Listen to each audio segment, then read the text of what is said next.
sorry. Who wants to start things off? Go to Ben, then Rick, just the offense today, just what was your perspective of what wasn't working?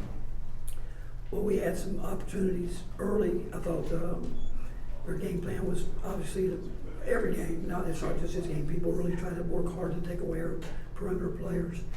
And we missed a lot of shots at the rim. I mean, some of them uncontested, a couple of them mildly contested.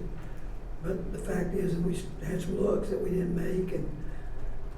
And inside, I thought Uros really did as good a job as he could possibly do. And still got to get more consistency from a couple guys that we need to give it to us every night. But our play wasn't what we know it needs to be. And I thought we let a little bit of the offense affect us, but the difference in the game was rebounding. I mean, they were just did whatever they wanted to do on the boards. I mean, you look at what they shot from the floor and the 3-point line. That's good enough to win most games, but you can't foul people as much as we fouled, and we've talked about that for weeks now.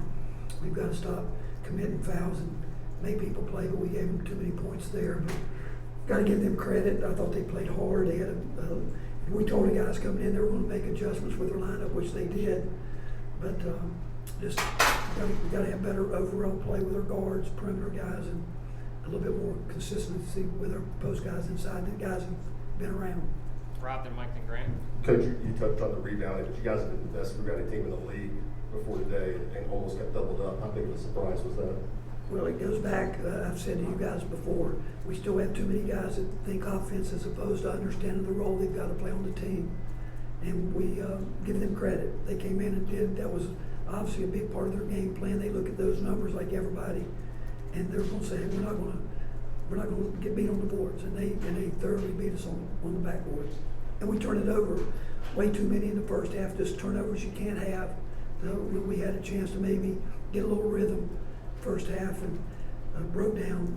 They had a couple different guys in the first half. One guy in the first half that carried them. Second half they had more than the sheetway carrying them. But we just again give them credit. I mean, there's a lot of things that I'm obviously disappointed with our guys, but you got to give Kentucky all the credit in the world. They came in coming off obviously a tough loss, and they won the game. They won it. What do you attribute those missed layups to, especially some of those uncontested ones, and how do you process that as a coach? Well, I don't know if you can. I mean, Zakai he did not practice for 2 days leading up to the game. That might have had something to do with his. But at the end of the game, you know, you can't go in there and looking for it. You got to go finish the play. You know, even at the end when we got the rebound, Uros tried to force that back up. We really needed a three right there, and we had a chance to kick it out, and we didn't. But I just, again, not real happy with the execution coming down to the end. We called a couple plays where we want certain shots, and guys weren't taking those shots, and you got to execute the play at that point in time. And but I can't answer that question. You know, I mean, the ones that are point blank layups, you've got to make. I mean, if you're going to be a team that wants to, in games like this, you've got to make uncontested layups. How do you fix the rebounding numbers in games like this? I mean, you guys have good rebounding numbers as a whole for the season. The guys don't understand what their job is. It's simple. Going in the game with the right mindset, not letting the fact you miss a shot or you charge, doing something you shouldn't do, and you got to do your job. I mean, looking at this, Julian had 3 fouls. Olivier had 2. We got to get. He only played 13 minutes. He's got to be out there more, but he just didn't seem to be in it today.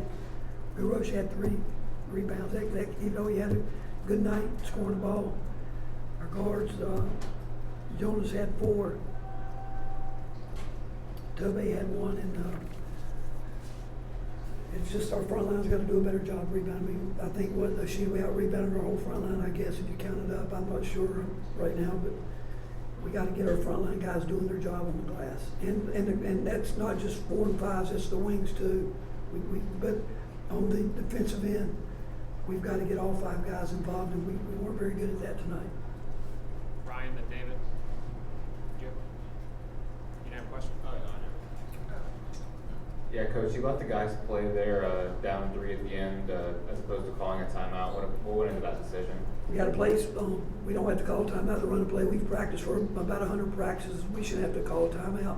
We're going to use it. We scored to stop the clock. And because we thought we could pressure them there, but we didn't execute the play. Well, we didn't get the shot that we wanted. And it was there, but we didn't take it. And but again, we work on situations. We spent a lot of time this morning talking about special situations and those deal. We didn't execute. Rick, just the matchup with Oscar and Urosh, what you saw and how physical that was, all 94 feet, and the minutes that Urosh played, because I guess that's more than 10 more than he normally does. Well, again, he was getting deep post up down there, and those guys battled. And again, there is Kentucky did what most people do. They're going to try to take away the perimeter guys and let us score in there.